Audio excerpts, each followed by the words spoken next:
I wanted to ask you about some of the parables because there's obviously a lot of rich cultural detail in the parables. Are there some parables that you feel like are easier to understand here in the Middle East? Sure.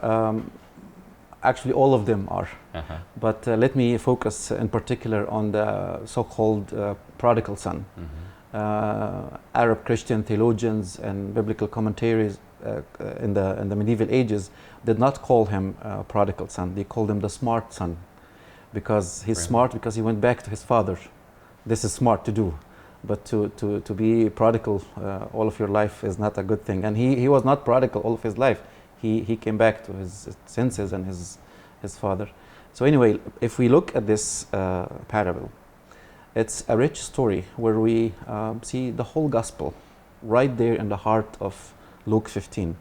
The story is well known to us, but in verse 20, I believe, when the father saw the son from distance, he was full of compassion, and he ran to welcome the son, and then he hugged him, kissed him, and he welcomed him back to the village or to the house. Well, these are all acts of mercy, acts of love, and any good father should do such thing. But when we think of these verbs, the 5 verbs used in verse 20, and when we think of a Middle Eastern culture and context back then, we realize that the father did the unthinkable. The father, given the context, is expected to sit and welcome this son who's so full of regret, who's weeping and crying, and then hopefully he might receive some pardon from the father. The father actually goes out of the house, runs to the son to welcome him, and in running we can think of an old man running in a village. This is a shameful thing. So for an old man to run in a village, he's not like running in a club or on a track. He's running wearing this long dress. As he runs, he's probably falling down. He's running out of breath. He's falling down. His face is full of dust and sweat, and he's mocked by the people. People think he's crazy.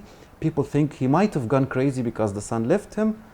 All of these things you cannot see unless if you understand how a Middle Eastern culture sees such details.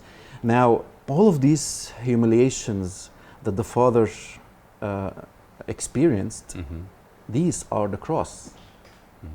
So these are the cross that Christ took on himself, that God took on himself, in order to welcome believers back to the kingdom.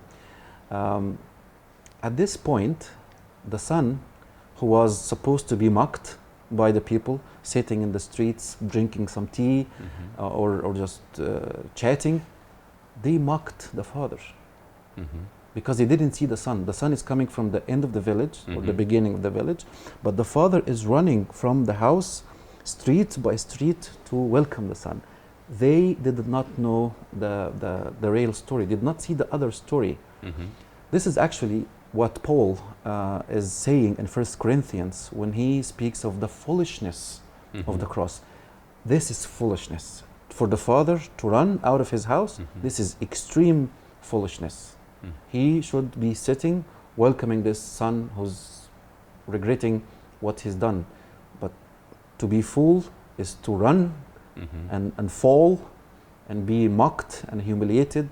So God took on himself the foolishness in order to prove that his foolishness is true wisdom. And the son was, as you said, he was a smart son because he chose to return, but he doesn't have a very respectable repentance.